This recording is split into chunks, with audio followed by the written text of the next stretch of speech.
Europe 1. On de la raconte. Christophe Ondelatte. Voici un célèbre cold case américain. L'enquête sur le meurtre en 1996 dans le Colorado d'une minimise de 6 ans qui s'appelait John Bennett Ramsey. Histoire que je tire d'un livre de Jacques Pradel qui paraît aux éditions du Rocher et qui s'appelle L'univers du crime. C'est avec lui bien sûr que je la débrieferai dans un autre podcast. La réalisation de cette histoire est signée Boris Paczynski. Europe 1. Christophe Ondelatte.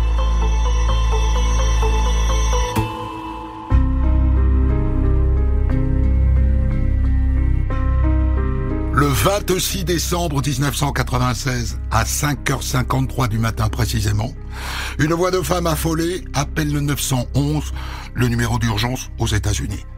L'appel provient de la ville de Boulder, dans le Colorado. La voix est essoufflée.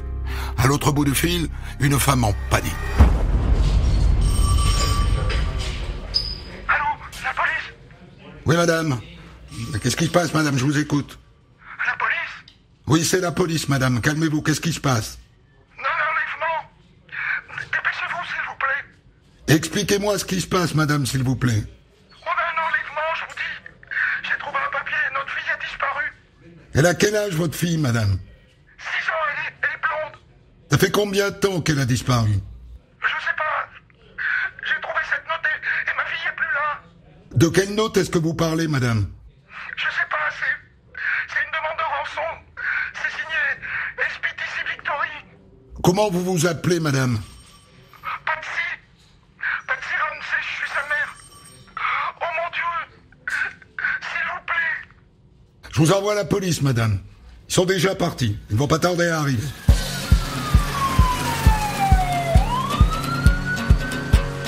En attendant que la police arrive sur place, laissez-moi vous parler de cette petite fille de 6 ans qui a donc disparu. Et qui a sans doute été enlevée puisque la mère a trouvé chez elle dans l'escalier un bout de papier qui ressemble à une demande de rançon. Cette gamine de 6 ans s'appelle John Bennett Ramsey. Et comment dire, à Boulder dans le Colorado où elle habite, c'est une petite célébrité. Si, à 6 ans, une célébrité. Je vous explique. Sa mère, Patsy, que vous venez d'entendre en panique au téléphone, est un ancien mannequin élu Miss Virginie en 1977. Eh bien, elle a continué à vivre sa passion à travers sa fille. Elle l'a inscrit à tout un tas de concours de mini-miss, avec un certain succès. À 6 ans, John Bennett est déjà America's Royal Miss, Little Miss Charlevoix, Little Miss Colorado et National Tiny Miss Beauty.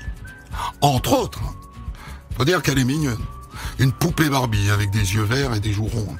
Et un sens de la répartie au cours des interviews que les médias adorent. Ils l'ont surnommée Little Miss Sunshine, la petite Miss Soleil. Certains, je dois vous le dire, sont un peu gênés par cette hypersexualisation de ces petites filles. Parce que, évidemment, ça alimente les fantasmes inavouables de certains adultes. Et que ça peut favoriser des passages à l'acte. Ce sera d'ailleurs l'une des pistes que vont suivre les policiers. Mais n'allons pas trop vite. Les policiers viennent tout juste d'arriver dans cette maison de Boulder qui semble avoir été le théâtre d'un enlèvement. Donc, aujourd'hui, j'avais prévu de partir quelques jours en vacances dans le Michigan. Et donc ce matin, je me suis réveillé la première pour préparer le petit déjeuner avant de partir à l'aéroport. Il devait être, je sais pas, 5h30. Et puis en bas de l'escalier, par terre, j'ai trouvé 3 feuilles de papier qui semblaient avoir été arrachées d'un bloc-notes. Tenez, les voilà. Il s'agit d'une lettre de 2 pages et demie, écrite au feutre. Je vous la lis. Nous avons votre fille en notre possession. Elle va bien. Et si vous voulez qu'elle voie l'année 1997, suivez les instructions de cette lettre.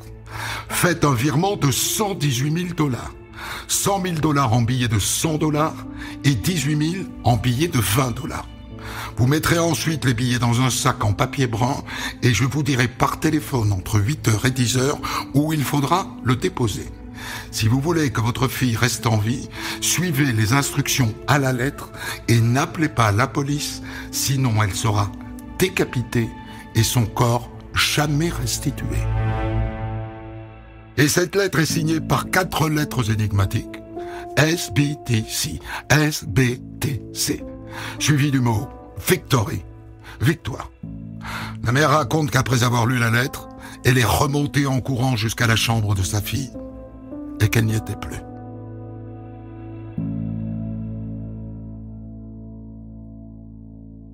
Monsieur Patsy, John, hein, c'est votre nom. Monsieur Patsy, pouvez-vous me raconter votre soirée d'hier? Oui. On est allé dîner chez des amis avec les enfants. Vous avez combien d'enfants? 2. John Bennett et son frère aîné qui s'appelle Burke et qui a 9 ans. Donc hier soir, vous allez dîner chez des amis. Et après? Après, on est rentré, je dirais, un peu avant minuit. John Bennett s'est endormi dans la voiture sur le trajet du retour. Et quand on est arrivé à la maison, j'ai dû la porter jusqu'à sa chambre à l'étage. Puis voilà, ce matin, elle avait disparu. Notre fils aîné s'appelle Burke, c'est ça? Oui. Il a entendu quelque chose. Non, je suis allé le réveiller, je lui ai expliqué ce qui s'était passé, mais il n'a rien entendu du tout, non. 2 mots sur cette famille Ramsey avant d'avancer dans l'enquête. Oui, à ce stade, la piste familiale n'est pas exclue, pas plus que celle de l'enlèvement. Les parents, John et Patsy Ramsey, se sont mariés au début des années 80 à Atlanta, en Géorgie. Ils ont eu un premier enfant en 1987 qu'ils ont appelé Burke. Je sais, en français, c'est pas joli, Burke, mais il faut faire avec. Et puis 3 ans plus tard, en août 90, est née une petite fille, John Bennett. Et là aussi, je sais, au premier abord, ça n'est pas un prénom très féminin. En vérité, c'est la combinaison entre le prénom du père, John, et le nom de baptême de la petite, Bennett. John Bennett. C'est bizarre, mais c'est comme ça. Entre-temps, le père est devenu président d'une entreprise de matériel informatique. $1 milliard de chiffre d'affaires. Pas mal. En 1995, il a été élu entrepreneur de l'année par la Chambre de commerce Boulder. On a donc affaire à une famille aisée, apparemment sans histoire, qui vit dans une ville de près de 100 000 habitants avec un niveau de délinquance particulièrement bas.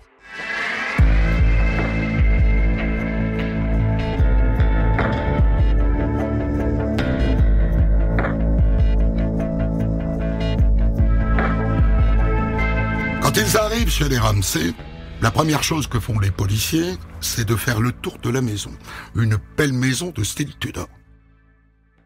T'as trouvé un signe d'effraction? Non. Non, pas le moindre signe. Il n'y a pas non plus de traces de pas dans la neige devant la maison. C'est bizarre, tu trouves pas? Enfin, comment celui qui a enlevé la petite a pu entrer et repartir avec elle sans laisser de traces? C'est bizarre, en effet. Dites-moi, monsieur Ramsey, venez là. Les $118 000 qu'on vous réclame pour la libération de votre fille, vous les avez? Enfin, je veux dire, vous êtes capable de les payer?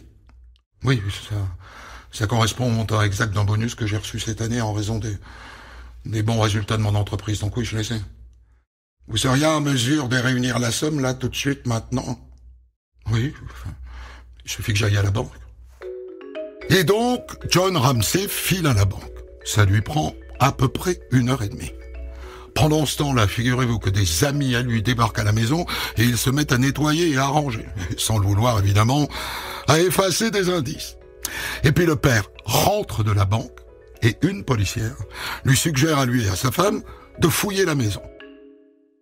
Ah, et prévenez-moi si vous trouvez le moindre indice qui pourrait nous aider, hein, d'accord? Et c'est là que le père décide de descendre à la cave. Et dans la cave à faim, il tombe sur le corps de sa fille, morte. La scène est terrible. La petite a les mains liées par une cordelette, elle est bâillonnée avec du scotch, et elle a apparemment été étranglée. Elle a un cordon de nylon autour du cou auquel est accroché le manche cassé d'un pinceau, ce qui fait une sorte de garrot qui a sans doute servi à serrer. Ah, le médecin légiste vient d'arriver. Bonjour, docteur.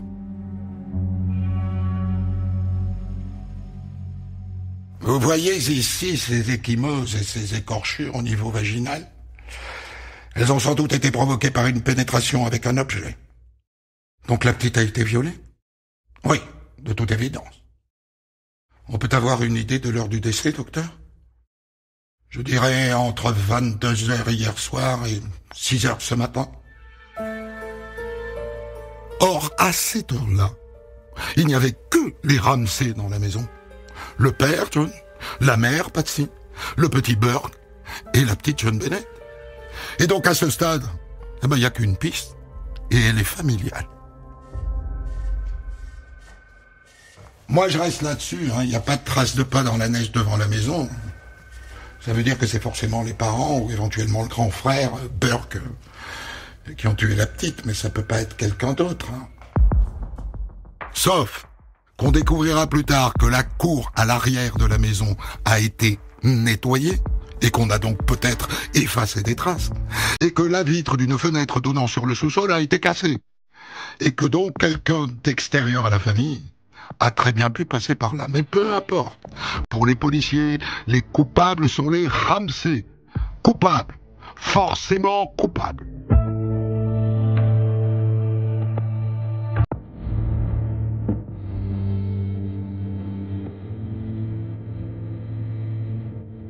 Les Ramsay, père, mère et fils, se retrouvent donc dans la tourmente. On leur fait à chacun des prélèvements de sang et de cheveux. Et puis on les fait passer un par un au détecteur de mensonges. Et puis on leur demande de fournir des échantillons d'écriture pour comparer avec la lettre de demande de rançon. Mais ça ne donne rien. À côté de ça, les tabloïds entrent dans la danse.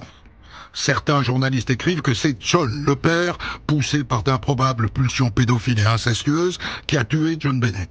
Et d'autres écrivent que c'est le grand frère de 9 ans, Burke. Les parents exaspérés multiplient les interviews à la télévision. La justice instruit à charge. Et uniquement à charge. Enfin, nous ne devrions pas avoir à prouver notre innocence. Je regrette de vous le dire, mais les policiers de Boulder sont des incompétents. Et pendant ce temps, un tueur est toujours en liberté. Les parents vont-ils réussir à convaincre de leur innocence? Les policiers, non. Les mois passent et ils sont toujours convaincus qu'ils sont coupables. Mais le procureur, en revanche, n'est pas d'accord avec eux. Du coup, en 1998, pour trancher entre les deux positions, le gouverneur du Colorado nomme un procureur spécial, lequel désigne un grand jury. À lui de décider. Et le grand jury rend une décision 1 an plus tard. Nous considérons qu'aucun des éléments apportés à notre connaissance ne permettent de prouver la culpabilité des parents. En conséquence, aucune poursuite ne sera engagée à leur encontre. Mais l'enquête se poursuit. En 2003, des experts de la police scientifique parviennent à extraire un ADN masculin inconnu des sous-vêtements de la petite John Bennett. Est-ce que c'est l'ADN du père ou celui du grand frère Burke? Non. Conclusion de la procureure dans un communiqué. Il est désormais probable que la petite John Bennett ait été tuée par un intrus. Elle écrit, elle dit un intrus. Et donc pas par sa famille. Au point qu'en 2008, la procureure finit par envoyer à la famille Ramsay une lettre officielle d'excuse pour toutes ces années de suspicions infondées. Une lettre que la mère, Patsy Ramsay, n'aura pas l'occasion de lire. Elle est morte 2 ans plus tôt, d'un cancer.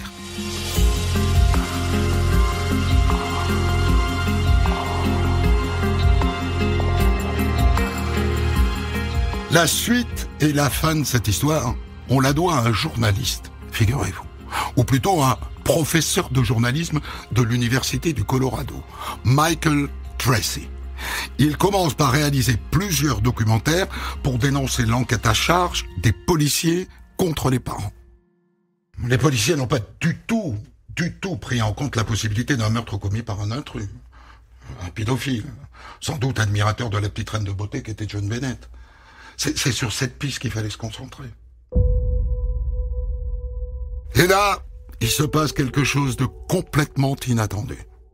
Un homme qui s'appelle John Mark Karr, un Afro-Américain de 41 ans, voit les documentaires et dans la foulée, il envoie un mail à John Tracy pour lui dire « C'est moi. C'est moi qui ai violé et étranglé la petite John Bennett. » Le professeur de journalisme prévient la procureure de Boulder. Le mail a été envoyé depuis la Thaïlande. La procureure saisit alors la police de l'immigration thaïlandaise et l'homme est arrêté.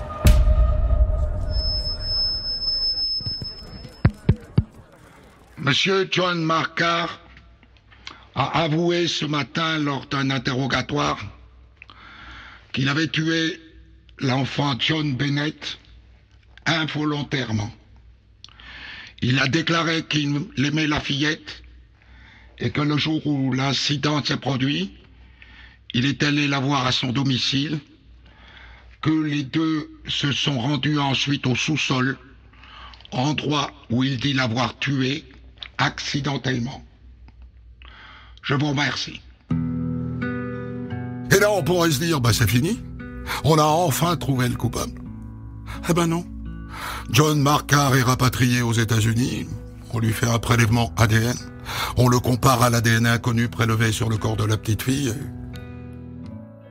L'ADN retrouvé sur les lieux du crime ne correspond pas à celui de John Karr. Par ailleurs, la famille de M. Karr a donné la preuve circonstanciée qu'il avait passé le Noël 1996 à Atlanta avec son ex-femme et ses 2 enfants. Et donc, sans doute un peu fou, il s'est accusé d'un crime qu'il n'a pas commis.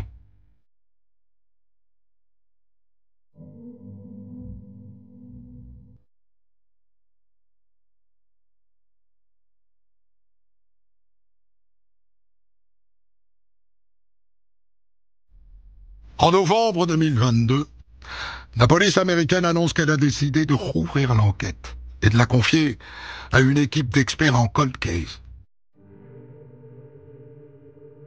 Je dois dire que depuis le meurtre de John Bennett, les détectives ont enquêté sur des pistes provenant de plus de 21 000 informations, lettres et courriels. Nous nous sommes rendus dans 19 États pour interroger ou parler avec plus de 1000 personnes. Europe 1. Pour commenter son histoire du jour, Christophe Ondelatte reçoit un invité, acteur direct de son récit. Je vous ai raconté une histoire tirée du livre de Jacques Pradel aux éditions du Rocher qui s'appelle L'univers du crime. Et c'est avec vous, Jacques, évidemment, que je vais la débriefer, ce cold case américain qui concerne un meurtre de 1996 dans le Colorado aux États-Unis, une petite fille de 6 ans qui s'appelait John Bennett Ramsey et qu'on retrouve morte. On a longtemps pensé qu'elle avait été tuée par son père, voire par son grand frère de 9 ans, Burke. Et puis la piste a été écartée et depuis, c'est un cold case.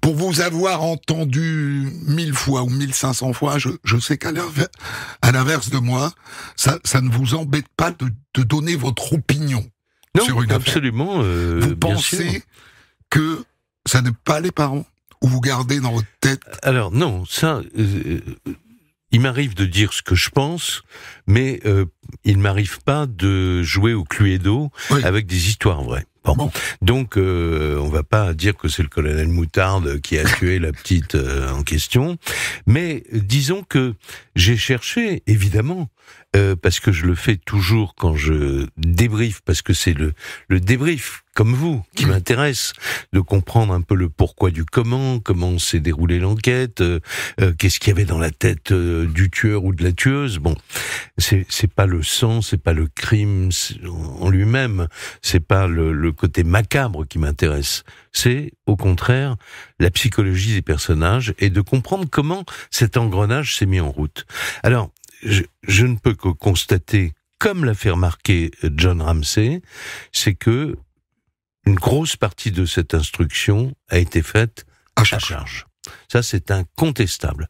Mais après, est-ce que les policiers qui ont enquêté à charge et les juges avaient des raisons ou pas ? Oui, ils avaient des raisons, parce qu'il y avait quand même des choses qui ne peuvent qu'étonner un enquêteur. Par exemple, la somme de la rançon, qui était au dollar près, voilà, le bonus qu'il avait reçu. Voilà, bon, ça c'est déjà étrange.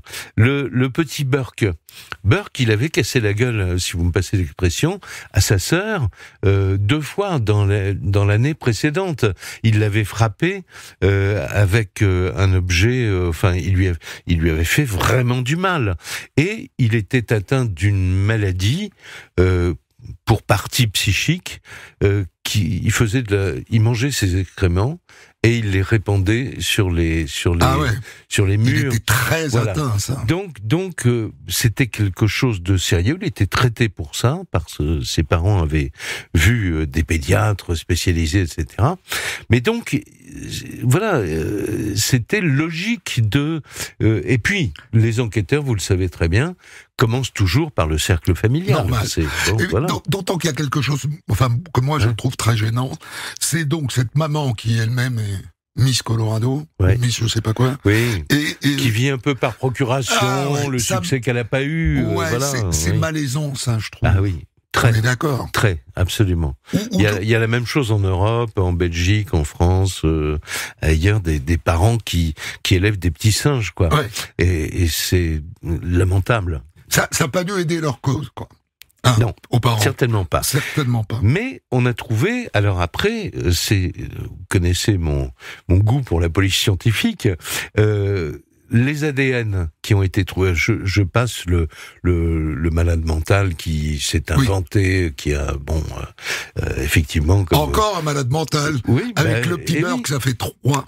Oui, mais ça fait du mal, les maladies mentales aussi, ou alors, il y a les maladies mentales, mais il y a aussi les troubles du comportement.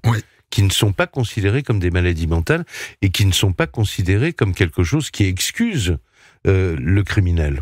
Donc, en France, en tout cas, je parle pour la France. Les ADN qui ont été trouvés. Alors, il y a eu beaucoup de rumeurs à cause de la presse à scandale américaine, etc. Il n'y a pas eu des ADN. Il y a eu un ADN, mais cet ADN, on l'a retrouvé 2 fois. À 2 endroits différents du corps de la petite fille, et notamment sur sa culotte, elle a été violée, et à un autre endroit. Parce que il y a des avocats ou des gens qui pensaient que les parents étaient coupables, et qui ont dit « Ah oui, mais... » qu'on ait trouvé un ADN sur le slip, c'est normal, parce que ça peut être un ADN déposé par un ouvrier ou une ouvrière de l'usine qui a fabriqué le fait de trouver un ADN ne veut pas dire que c'est l'ADN du tueur, évidemment. Exactement. Alors maintenant, l'affaire... Alors, il y a pas de prescription aux États-Unis. Et d'ailleurs, John Ramsey lui-même, puisque son épouse est décédée d'un cancer, 2 ans avant que la justice s'excuse. Bon, quand même. John Ramsey a dit, si j'avais su, j'aurais pas appelé la police locale, j'aurais appelé directement le FBI. Et c'est vrai que c'est une clé, parce que le FBI a une compétence, puis une compétence fédérale, voilà. Et alors maintenant, l'espoir de John Ramsey, après ce que vous avez dit, c'est-à-dire cette déclaration récente, qui date de 2023, en disant on va faire tout ce qui est possible, parce que il n'y a pas de prescription, mais les affaires s'arrêtent. Le non-lieu dont on parlait tout à l'heure, il intervient souvent 30, 40 ans après, lorsque le FBI fait une conférence de presse pour dire « nous fermons le dossier ». Bon, s'ils ferment le dossier, il y a plus de... Mais comme en France, ils ont créé une unité de cold case, en fait, c'est ça? Oui, absolument. Et maintenant, du côté de la police scientifique, il y a 2 choses qui sont les derniers espoirs de John Ramsey. C'est le portrait robot ADN, parce que ça existe.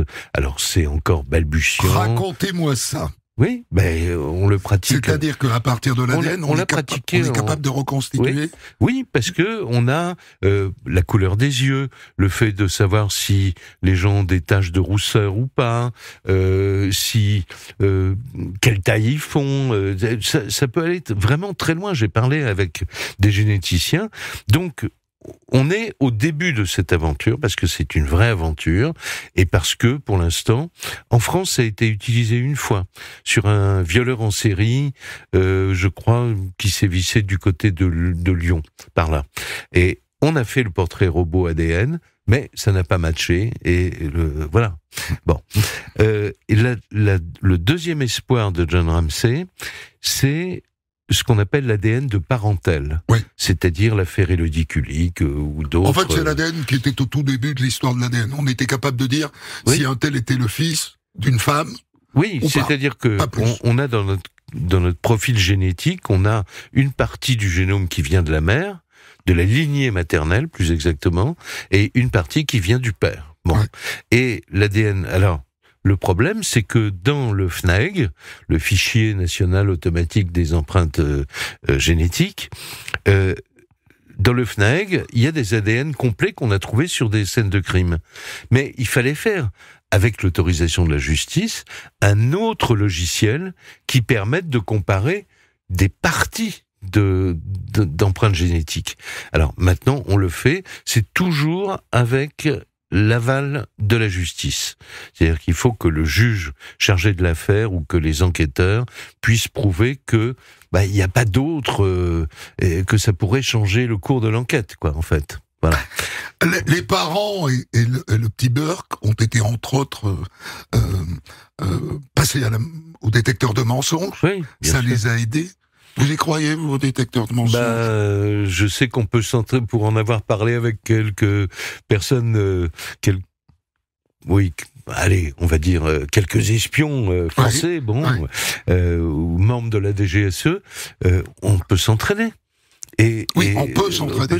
On peut s'entraîner. S'entraîner, mais enfin, quand on est John Ramsay, s'entraîner comme un espion pour répondre. Non, voilà. Et puis, le détecteur de mensonges aux États-Unis, ça s'appelle le polygraphe. C'est-à-dire qu'on ne fait pas que mesurer la transpiration de l'individu quand on lui pose une question gênante. On a des capteurs qui calculent le rythme cardiaque, la respiration. Enfin, c'est quand même très élaboré, mais ça n'est pas. Non, mais c'est quand même marrant parce qu'il y a plein de pays dans le monde qui utilisent ça. Et en France, il n'en a jamais été question. Non, voilà. Si, il en a été question pour dire non. Pour dire non, c'est voilà. Ça. Mais en Belgique, par exemple, ça fait partie des choses qu'on peut proposer, mais il faut qu'il y ait une acceptation volontaire de la personne incriminée. Je vous remercie beaucoup, Jacques Pradel. C'est moi qui vous remercie parce que j'ai entendu une autre histoire, enfin la même histoire, mais revisité. On est dedans, on est dans l'univers du crime avec vous. On vous retrouve bien entendu sur TFX dans l'émission Chronique criminelle, qui court toujours. Oui, qui court toujours, voilà. Quelquefois on court après, mais... qui court toujours. Et on peut lire votre livre qui paraît aux éditions du Rocher, qui s'appelle L'univers du crime. Merci beaucoup. Merci beaucoup. Des centaines d'histoires disponibles sur vos plateformes d'écoute et sur europe1.fr.